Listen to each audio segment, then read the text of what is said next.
Could you raise the child of the woman who destroyed your life? Sounds crazy, right? But I lived through it, and the most absurd thing is that I accepted it, not out of cowardice, not out of pride, but because of something much deeper that took me a long time to understand. This isn't just another story of betrayal. It's not about revenge, nor about easy overcoming. It's about the harsh reality that many men live in silence. It's about loyalty being trampled, masks falling, and the weight of having to keep standing, even when the ground has already been ripped from under your feet. This story begins with Lucas, an ordinary guy, 34 years old, hard-working, a partner, the kind of man most women say they want until they have him. He was the type of man who carried the relationship on his shoulders, who believed in us, while her me was out there somewhere. His wife, Camilla, beautiful, intelligent, independent, and extremely persuasive, the kind who can lie with her eyes, her body, her silence. On the outside, the perfect couple. On the inside, a hole slowly being dug in the heart of a man who only wanted to build a family. And then came the son, a boy, Enrique. The pregnancy wasn't planned, but Lucas received the news with shining eyes. For him, it was the beginning of a new cycle, the start of a real home. But what he didn't know was that this son carried a hidden truth, a truth that would tear his soul apart. At that point, Lucas suspected nothing. He was focused on being a good father. He was setting up the nursery, choosing names, going to appointments. Meanwhile, Camilla continued putting on an Oscar-worthy performance.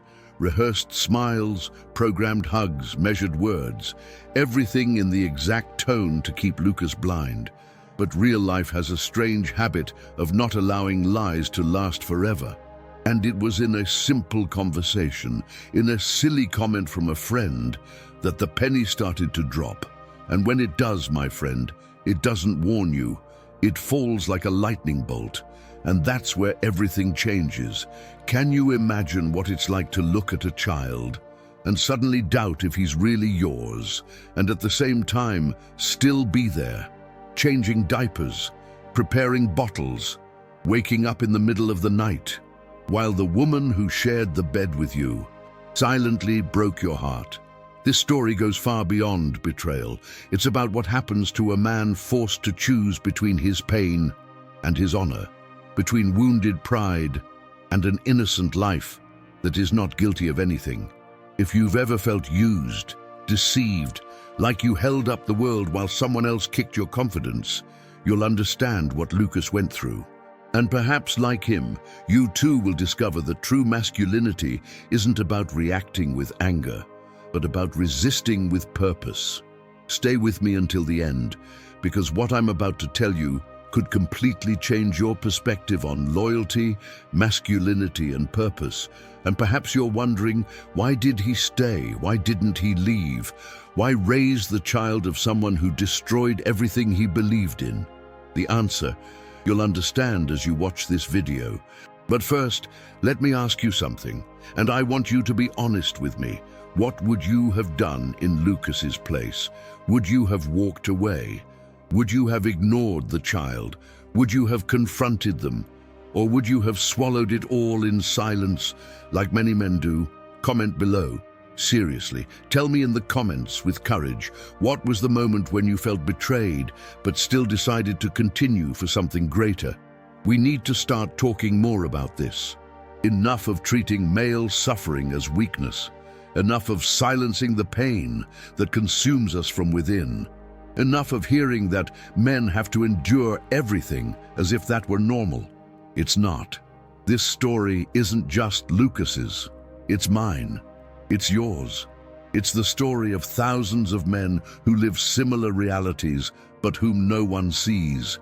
Because they don't cry in public, they don't scream, they don't break everything, they just continue living wounded. And that's why I'm here. If you also want to be part of this change, where male pain is heard, where masculinity is respected, and where men can share their falls and their rebuilding, then like this post now.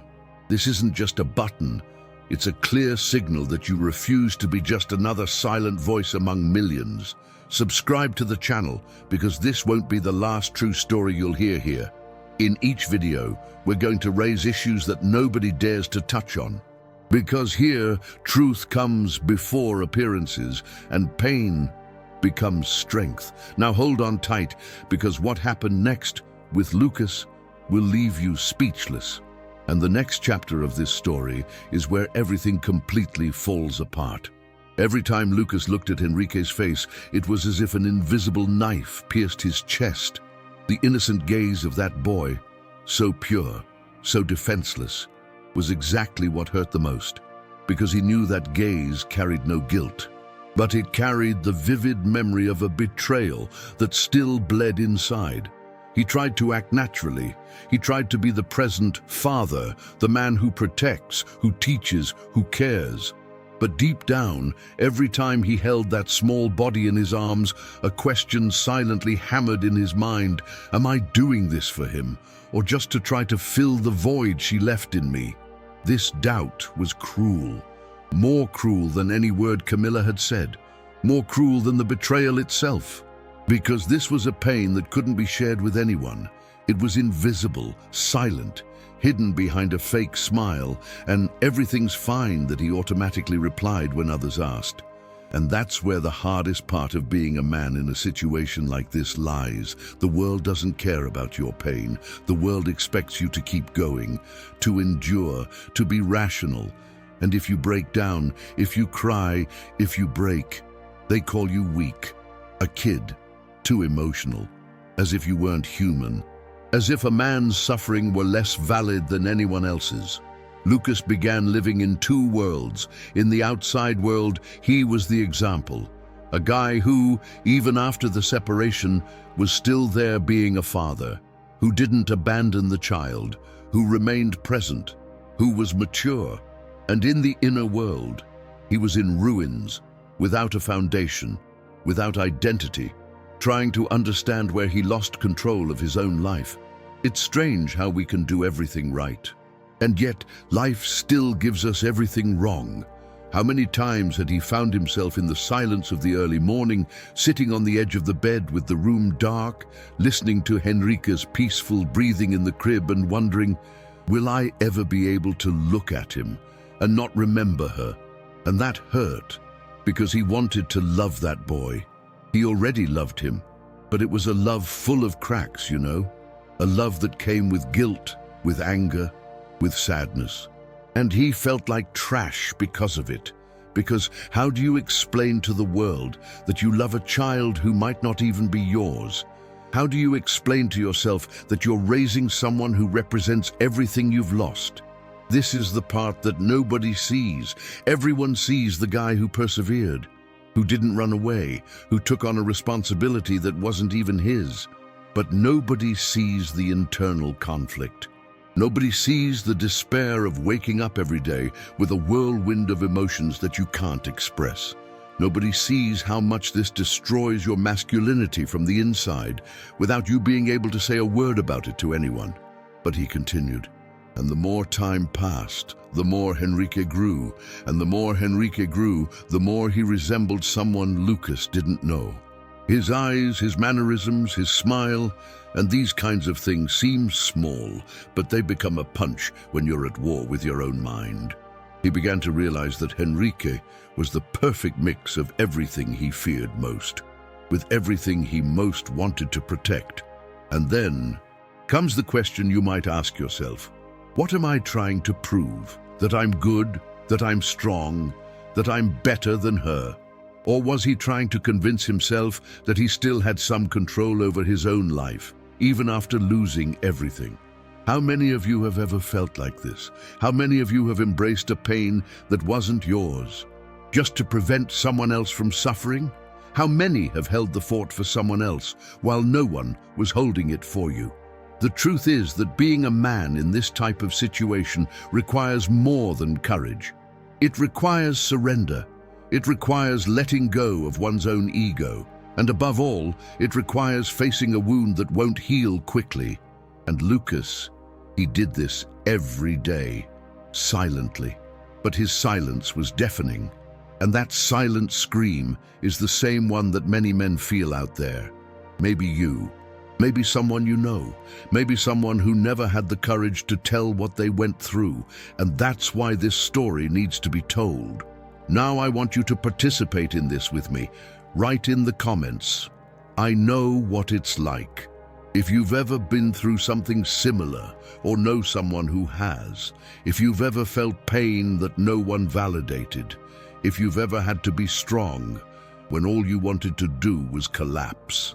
And if you'd like to open up a little more, tell me, what was the moment when you found yourself caught between pain and responsibility? Let's transform this video into a space where men can speak, because we need this urgently. If this content is affecting you, leave a like now. This helps more than you might think. And if you're not already subscribed to the channel, subscribe, because this story doesn't end here. In the next part, you'll understand what happened when the truth came out. And everything fell apart.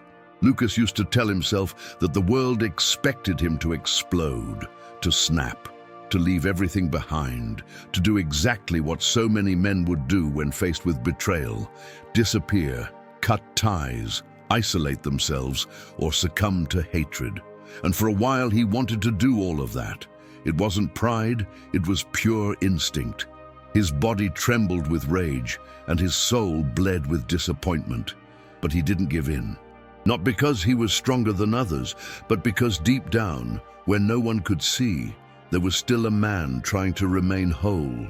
And it was in that choice, to continue being who he was, even with everything screaming for him to be someone different, that Lucas began to understand something that no book, no motivational phrase, and no friend's advice could teach. There are pains that don't serve to break you, they serve to mold you. This situation forced him to look inward, to rethink what it meant to be a real man, because until then he thought being a man meant protecting, supporting, not showing weakness. But when everything crumbled, he realized that being a man went far beyond carrying the world on his shoulders.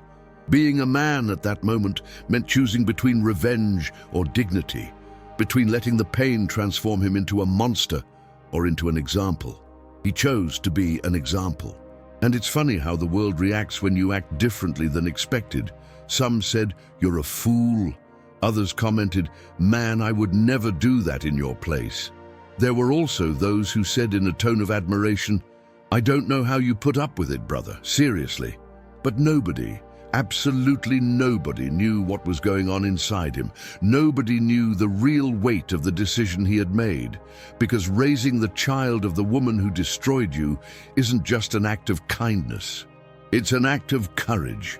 It's an act of self-control. It's a slap in the face to the ego. It is, above all, a brutal display of character. Lucas understood that what he did for Henrique, he didn't do for Camilla. He didn't do it for appearances, nor out of neediness. He did it out of conviction, out of principles. Because that boy, even though he was the product of betrayal, was also a product of his own history. He was a real consequence of a painful chapter, but one that he decided not to erase. He decided to rewrite it with other words, and that made him stronger as a man, because there is nothing more powerful than someone who has been wounded and yet chose to remain a light, yet chose to uphold their values, yet chose to walk with honor. Lucas began to see relationships in a completely different way. He stopped romanticizing the idea of happily ever after and started to value the idea of emotional awareness. He understood that love, however beautiful it may seem, is not enough if it is not accompanied by respect, truth, and reciprocity. He began to observe people more clearly. He learned to identify emotional games, subtle manipulations, tests disguised as affection. He began to understand the weight of words and the silence of gestures. And this did not make him bitter. On the contrary, it made him more whole. And when a man rebuilds himself based on pain, he becomes unbreakable. You know, that type of man who doesn't need to prove anything to anyone, who doesn't need to raise his voice to be heard, who doesn't need to humiliate others to feel in control. Lucas became that man because he had already faced the worst battle, the internal one. He stopped seeking validation. He stopped trying to please the world. He stopped thinking he needed to be everything all the time. And in its place, he put something that few manage to achieve: the peace of someone who knows they are doing the right thing, even when no one recognizes it. That's why he said, "She destroyed me, but in the end, I was the one who rebuilt myself. Not for her, but for the man I refused to let die inside me." He carried that phrase like a mantra, because it was real. Because every time he felt the pain hit again, and it did, he remembered it, and he stayed strong. Now tell me, how many men do you know who have had the courage to act like that? How many men choose honor over ego? How many people can see the value in maintaining their character even after being betrayed, humiliated, or discarded? Few, very few. And perhaps that's why, when someone does it, it shines. It leaves a mark. It inspires. So if you've made it this far in the video, and something in this story touched you, I want you to comment below, "I choose honor." Write this down. Seriously. Because when you write, you declare, you show the algorithm, and especially yourself, that you're part of a group of men who think differently, who truly feel, who acknowledge their pain without hiding it, but who don't let that pain define who they are. And if you've ever been in a situation where you had to be bigger than your pain, tell me about it. Comment. Tell me how it was, what you felt, what you learned. Sometimes your story will help another person who's going through this right now. And here, we don't judge. Here, we listen to each other. We support each other. We understand each other. If this video resonated with you, if it made sense to you, if at any point you saw yourself in Lucas's shoes, leave a like now. This shows that this type of content needs to continue to exist. And of course, subscribe to the channel.